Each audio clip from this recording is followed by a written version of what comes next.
परम पूज्य और गुरुदेव जी, अर्चनी वंदनी संत समाज, धर्म प्रेमी सज्जनों एवं देवियों, हम जो जीवन में चाहते हैं वो चीज हमें मिलता है और किसी न किसी भांति से मिलता है, और हम जो करते हैं वही चीज मिलता है। खास बात यह है, हम जो करते हैं वही चीज हमें मिलता है और बाहर से कहीं नहीं आता है। हमारे सामने जब भी प्रतिकूलता आती है, जब भी विपरीत स्थिति आती है, जब भी दुख दर्द आता है, जब भी हमारा माइंड खराब होता है, तब हम दूसरे को दोष देते हैं और हमको ये पता नहीं होता है कि इसका मूल हम है, इसका जड़ हम है।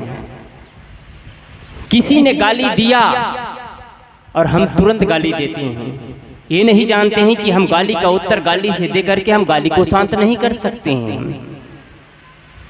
आपस में जीवन में कुछ भी होता है, हम जो करते हैं वही चीज हमको मिलता है। यदि हम सुख चाहते हैं, शांति चाहते हैं, तो दुख देना बंद कर दे बस। और हम क्या करते हैं जीवन में? दुख बांटते चले जाते हैं, दुख बांटते चले जाते हैं। क्या सुख मिल सकता है? आप जो बांटोगे वही चीज आपको मिलता है। आपके अंदर जो चीज रहता है वही दूसरों को बांटते भी हैं। प्रेम रहता है तो प्रेम बांटते हैं, गाली रहता है तो गाली बांटते हैं।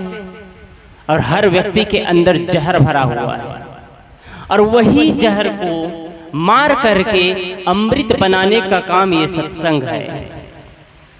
जो आदमी जहर को निगल जाता है और अमृत बना लेता है, अपने जीवन में अमृत को स्थान देता है, वह व्यक्ति महान हो जाता है।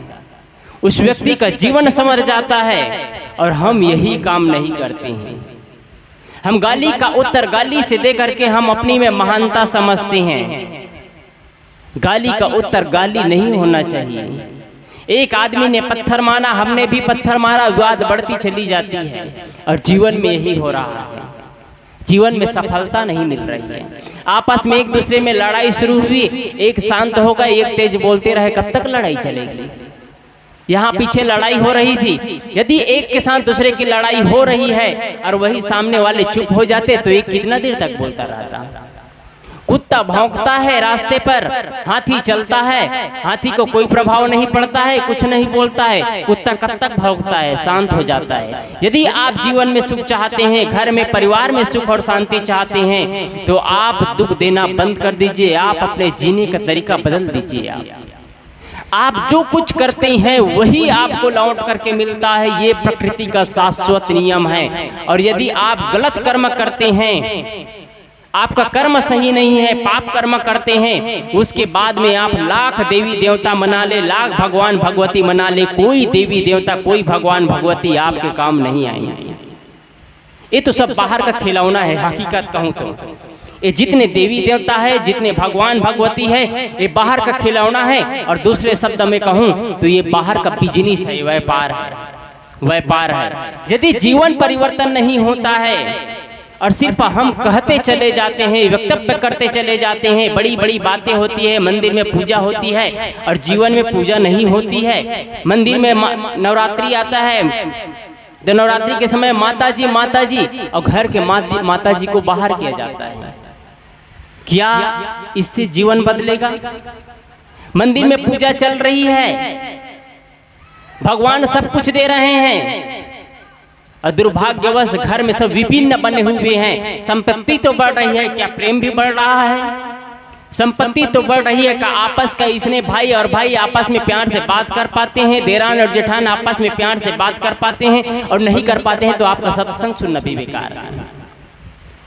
जीवन में परिवर्तन नहीं होता है।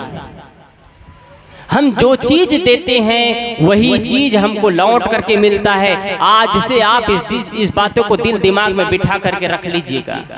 जो चीज आप देंगे वही चीज लौट करके आपको मिलेगा। इसलिए आप किसी को गाली मत दीजिए, आप किसी की निंदा चुगली मत करिए, आप किसी के बारे में तू मैं मत करिए, नहीं तो आपके बारे में भी वही होगी, आपके बारे में भी वही होगी। अपने कर्मों को सुधारिए, भगवान के भरोसे मत बैठे रहिए। यदि आपका कर्म अच्छा है तो आपके सब साथ देंगे। आपका मन अच्छा है तो सब साथ देंगे, और यदि आपका मन सही नहीं है तो जिंदा वेस्ता बाइबल, कुरान, महाभारत, रामायण, कबीर, बीजक कुछ भी काम नहीं आएगा। भाई, माता, पिता कुछ भी काम नहीं आएगा। और मन सही है तो भाई काम आएंगे, माँ बाप काम आएंगे, देरान जेठान काम आएंगे, सास ससुर काम आएंगे। रामायण, महाभारत, जिंदा वेस्ता, वेद, पुराण, शास्त्र, उपनिषद सारे चीज काम आएंगे आपके। और मन खराब है तो कुछ भी काम नहीं आएगा। इसलिए आप अपने कर्मों को सुधारिए।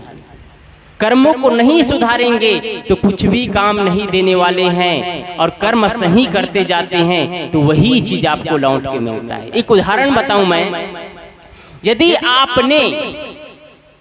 आपने अपने जीवन में कटु बोया है तो आपको कटु ही मिलेगा, अच्छाई नहीं मिल सकती है। यदि आपने अपने जीवन में प्रेम बोया है तो प्रेम मिलेगा। यदि आप अभी अपने खेतों में मक्का लगाए हैं तो मक्का ही काटेंगे, धान नहीं काट सकते आप, गेहूं नहीं काट सकते आप। मक्का लगा करके मक्का ही काट सकते हैं। वैसे ही जीवन में यदि प्रेम बोते हैं तो आप प्रेम काटते हैं। आपस का एक दूसरे के प्रति समर्पण का भाव बोते हैं तो समर्पण काटते हैं। और ये चीज नहीं बोते हैं तो चीज नहीं काटते हैं।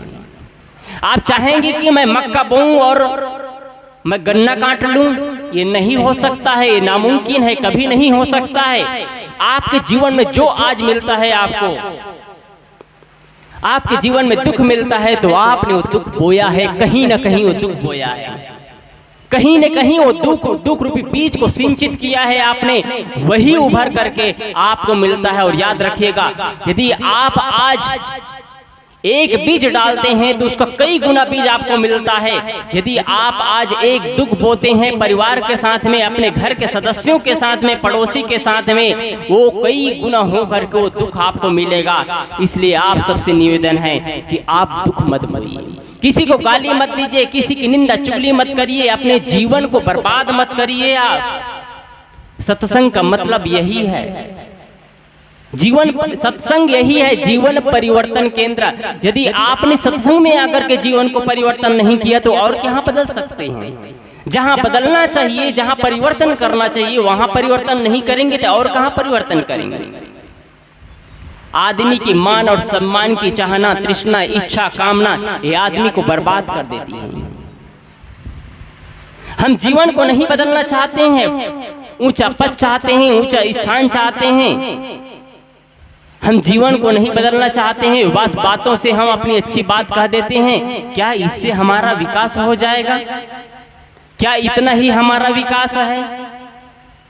ये चीज नहीं होना चाहिए। आपके बिहार में एक चीज देखता हूं मैं कि जैसे कहीं भी प्रोग्राम होता है, मंची प्रोग्राम होता है, बड़े गुरुजनों को बुलाए रहते हैं, बड़े संतों को बुलाए रहते हैं, वो संत नहीं आए रहते हैं। और आपके बिहार में बड़े बड़े मंच में जाकर देखते हैं कि मंच भर जा रहा है।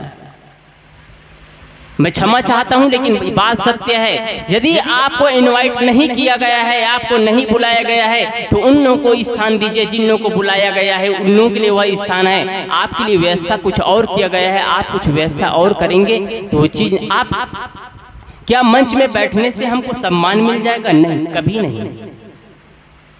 चाहे कौवा कितना ही आकाश पे उड़ जाए, कौवा के आकाश में उड़ने से उनको सम्मान नहीं मिलता है, सम्मान उनके व्यवहार से मिलता है।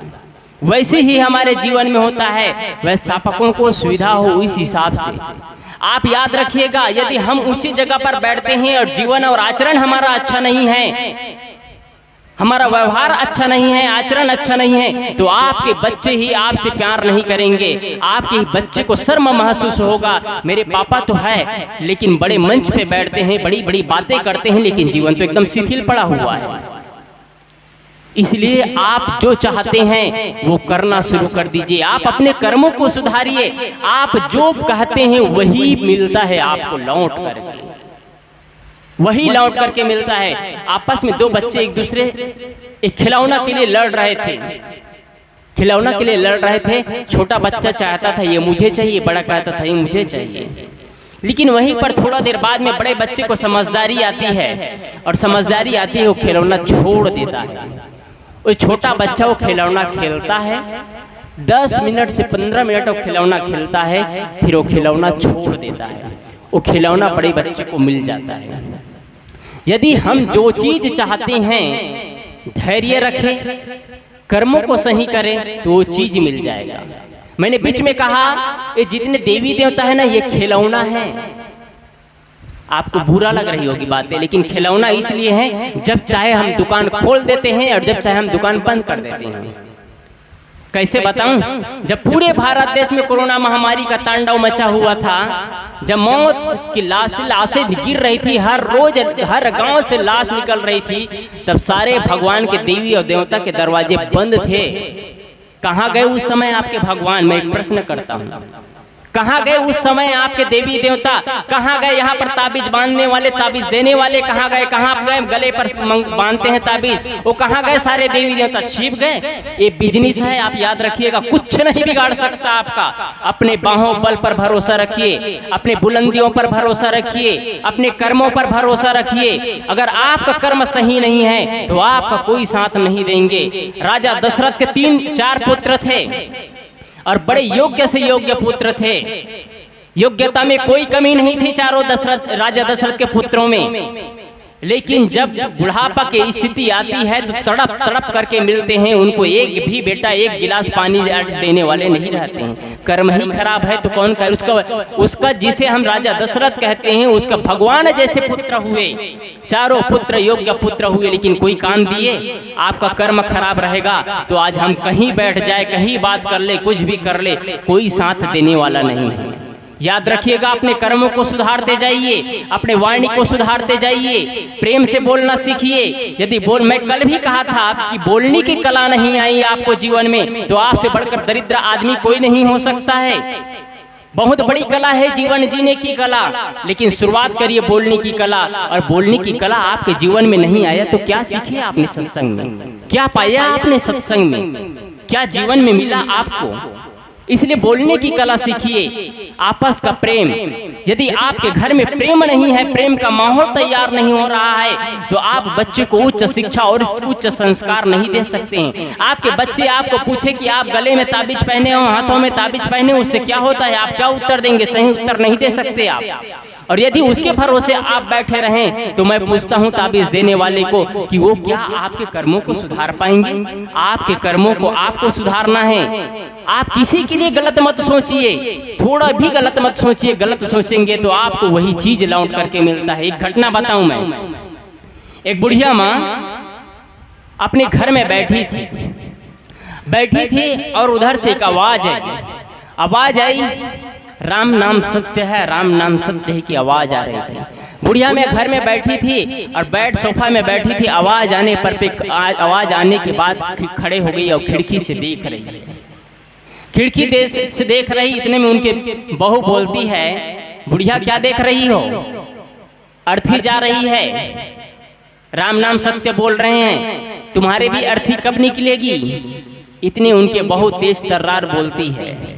संयोग ऐसा होता क्या है, और बेचारी बुढ़िया माँ चुप हो जाती है। और होता क्या है कि शाम को भोजन बनाते वक्त गैस लीकेज हो जाता है। और गैस लीकेज होने के बाद में उस किचन में आग लग जाती है। और वहाँ आग लगने पर में उसकी बहू झुलस जाती है और झुलस करके मर जाती है। जो बहू कहती थी तुम्हारे अर्थी कब निकलेगी, उसके कहने से कह रही थी अपने बुढ़िया माँ के लिए, लेकिन संयोग ऐसे कि कहने वाले की अर्थी निकल गई। आप किसी को गलत बोलते हैं मतलब अपने जीवन को बर्बाद करते हैं। इसलिए आप सबसे निवेदन है, आप सबसे करदर प्रार्थना है, बोलने की कला सीखिए। और आप जो चीज देते हैं वही चीज आपको लौट करके मिलता है। इसलिए आप किसी को गाली, निंदा, चुगली, आप किसी के बारे में गलत मत सोचिए, तो आपका भी जीवन सुंदर बनेगा। यही सत्संग का फल है। बस इतना ही कहकर अपनी वाणी को विराम देता हूँ। बोलिए सद्गुरुदेव।